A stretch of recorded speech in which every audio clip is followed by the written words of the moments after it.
नमस्कार, स्वागत है आपका आदि शक्ति पीताम्बरा परिवार में। जैसा कि आप जानते हैं कि चैत्र नवरात्रि महापर्व आने ही वाला है, तो कुछ लोगों का प्रश्न था कि शुभ मुहूर्त कब है, घट स्थापना कब करनी चाहिए और इन चैत्र नवरात्रों में विशेष रूप से कौन सी साधना या मंत्र जाप करना चाहिए। इस चैत्र नवरात्रि में पहला व्रत 30 मार्च को होगा, यानी कलश की स्थापना आपको 30 मार्च को करनी है, जो सुबह 6:13 से रहेगा, सुबह 10:22 तक रहेगा। और पहला व्रत 30 मार्च रविवार के दिन रखा जाएगा। प्रथम नवरात्रे में माँ शैलपुत्री की पूजा होगी। जैसा कि आप जानते हैं कि नवरात्रों में भगवती के 9 रूपों की पूजा की जाती है, लेकिन इस नवरात्रि में आप विशेष नवारण महामंत्र यानी महानवारण मंत्र का आपको साधना या जप करना चाहिए। इसके विषय में आपको मैं विस्तार से बताऊंगी। घट स्थापना का मुहूर्त 6:13 से लेके 10:22 तक रहेगा। इसमें आप घट स्थापना कर सकते हैं, कलश स्थापना कर सकते हैं। अखंड दीपक अगर आप जलाना चाहते हैं तो अखंड दीपक भी आप इस समय जला सकते हैं। कलश में आपको आम के पत्तों से या अशोक के पत्तों से सजावट करनी चाहिए और नारियल की स्थापना करनी चाहिए। आपके घर में अगर पवित्र नदियों का जल हो तो पवित्र नदियों का जल आपको कलश में डालना चाहिए। कुछ सिक्के भी उसमें डालने चाहिए। कलश स्थापना करते हुए जो भी आपकी मन की इच्छा हो वो आपको कहनी चाहिए। विशेष रूप से माँ भगवती की भक्ति ही आपको मांगनी चाहिए। वैसे तो नवरात्रि में 9 देवियों की ही पूजा होगी, लेकिन आप महानवारण मंत्र का जप आप कर सकते हैं। आपने नवारण मंत्र सुना होगा, लेकिन महानवारण मंत्र आपने नहीं सुना है।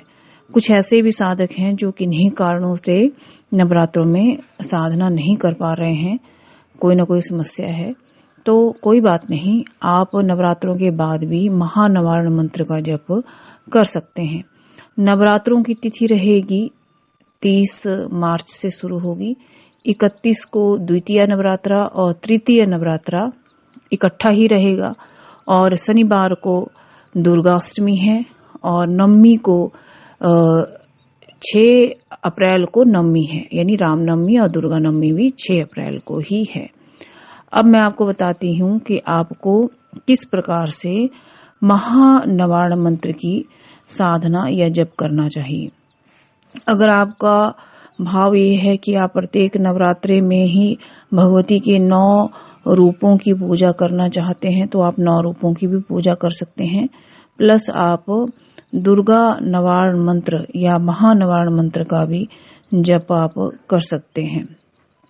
इसमें आपको दुर्गा सप्तशती का पाठ करना कंपलसरी रहेगा। आपको दुर्गा सप्तशती का पाठ करना चाहिए। इससे आपके घर में जो भी बाधा है या कोई विपत्ति है या धन नहीं रुक रहा है, कोई अन्य समस्या है, संतान नहीं हो रही है, तो आप विशेष रूप से इन नवरात्रों में दुर्गा सप्तशती का पाठ करते हुए महानवारण मंत्र जप कर सकते हैं।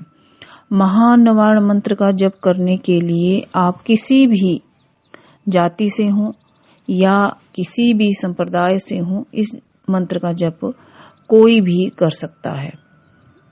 महानवारण मंत्र की एक विशेष योग्यता ये है कि जब भी आप महानवारण मंत्र जप करते हैं तो साधक चाहे किसी भी सामग्री का अभाव के साथ करे, यानी कोई सामग्री अगर आपसे नहीं मिल पा रही है आपको, या आप नहीं कर पा रहे हैं किसी सामग्री को उपलब्ध भगवती की पूजा के लिए, तब भी आप इस मंत्र के जप से पूर्णता को प्राप्त कर सकते हैं, यानी जप प्रधान रहेगा।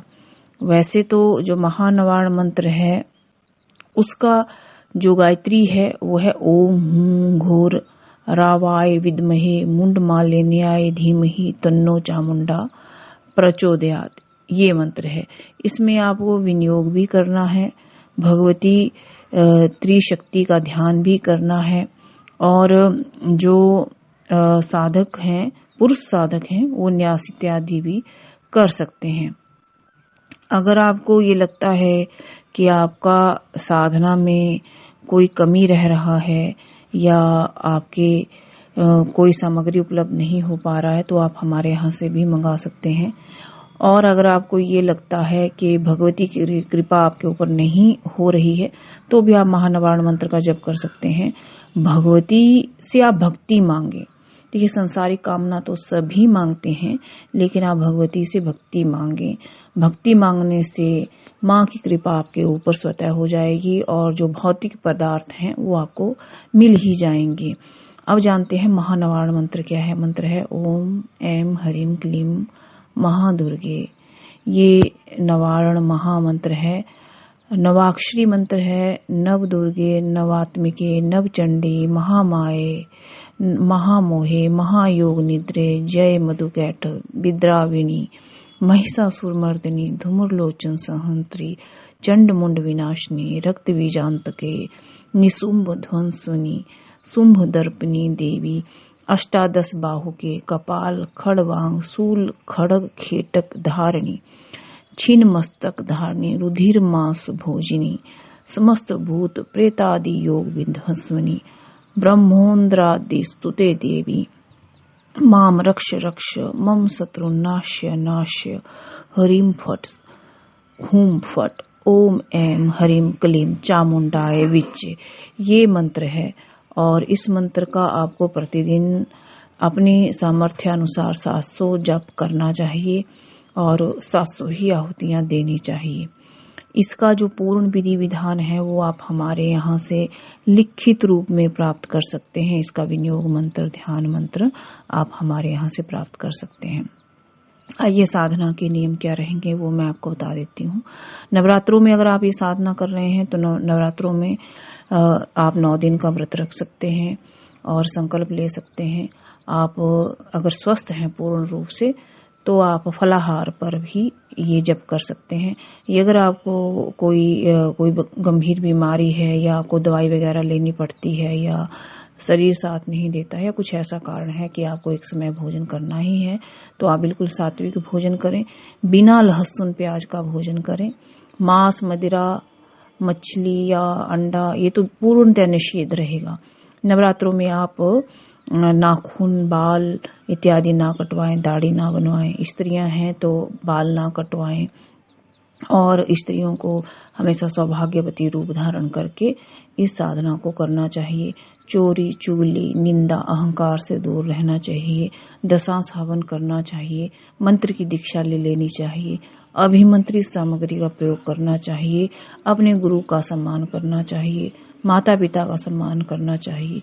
बड़ों का आशीर्वाद लेना चाहिए। भूमि सहन करना चाहिए और ताजे फूलों का इस्तेमाल करना चाहिए। पवित्र नदियों का जल आपको साधना के समय इस्तेमाल करना चाहिए। भगवती की कृपा की कामना करनी चाहिए। अब मैं आपको ये बताती हूँ कि साधना में अगर आप सफलता प्राप्त कर लेते हैं तो आपको क्या क्या लाभ होता है। नवरात्रों में तो आप ये साधना कर ही सकते हैं, लेकिन अन्य दिनों में भी, शुभ दिनों में, गुरु द्वारा बताए गए दिनों में आप इस साधना को कर सकते हैं। आपको करना क्या है, आपको साधना के नियमों का ध्यान रखना है। कभी भी आप इस महानवारण मंत्र का जप कर सकते हैं। इससे आपके रोग दोष तो दूर होते ही हैं, भगवती की कृपा भी होती है। आपको बहुत सारे लाभ होते हैं। कोई असाध्य रोग है अगर आपके शरीर में तो वो नष्ट हो जाता है। आपके शत्रुओं का नाश होता है, भगवती की कृपा होती है।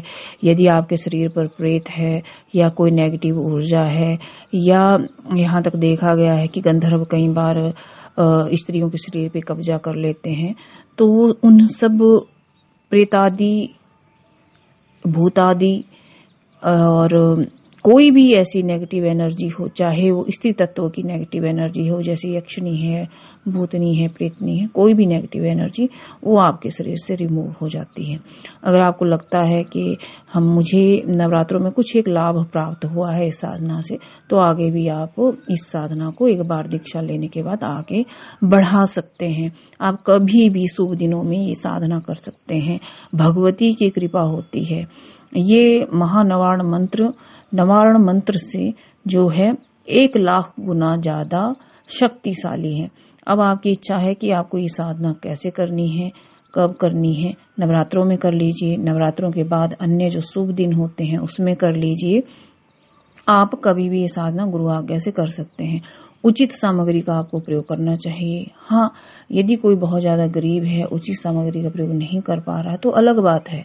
लेकिन कई लोग ऐसे भी हैं जो सामर्थ्यवान होते हैं, लेकिन वो गरीबी का नाटक करते हैं कि हम बहुत गरीब हैं। तो देखिए, आप परिवार से, हमसे या किसी और से झूठ बोल सकते हैं। ईश्वर को तो सब पता है, माता रानी को सब पता है, भगवती को सब पता है कि आप कितने सामर्थ्यवान हैं, कितने नहीं हैं। अगर इंसान अपने फैशन पे, अपनी भौतिक इच्छाओं को पूरी करने के लिए, लग्जरी लाइफ जीने के लिए बहुत सारा पैसा जो है वो व्यर्थ कर देता है, लेकिन जब भक्ति या पूजा पाठ की बात आती है तो उन्हें लगता है कि नहीं, ये बहुत कॉस्टली है, या इतनी सामग्री की क्या आवश्यकता है, मैं इतना पैसा खर्च नहीं करना चाहता, मैं तो गरीब हूँ। ये वो नाटक जो है लोग करने लगते हैं। भगवान के नाम पे आप लोग नाटक करते हो। और स्त्री अपने सूट, साड़ी या जो भी वो पहनती है उस पे हजारों का खर्चा कर देती है। उसी तरह से पुरुष भी इस तरह से करते हैं, अपने फैशन पे हजारों का खर्चा कर सकते हैं। लेकिन जब आती है साधना की बात, अध्यात्म की बात, तो सब कुछ फ्री में चाहते हैं। सब कुछ वो चाहते हैं कि थोड़े से थोड़े में भगवान का हो जाए। यज्ञ नहीं करना चाहते, सामग्री नहीं लेना चाहते, ताजे पुष्पों का इस्तेमाल नहीं करना चाहते। तो ये शरीर आपको या हमको जो है भगवान ने दिया है। भगवान ने ही हमें सामर्थ्यवान बनाया है। सबसे सब कुछ छुप सकता है, लेकिन भगवती से या भगवान से कुछ नहीं छिप सकता है। अगर आपके मन में भाव ही नहीं है या प्रेम ही नहीं है अपने इष्ट के प्रति, तो आपको साधना नहीं करनी चाहिए। अगर आपके मन में प्रेम है, भाव है, तभी आप कोई भी साधना करो, तभी सफलता मिलती है। नमस्कार।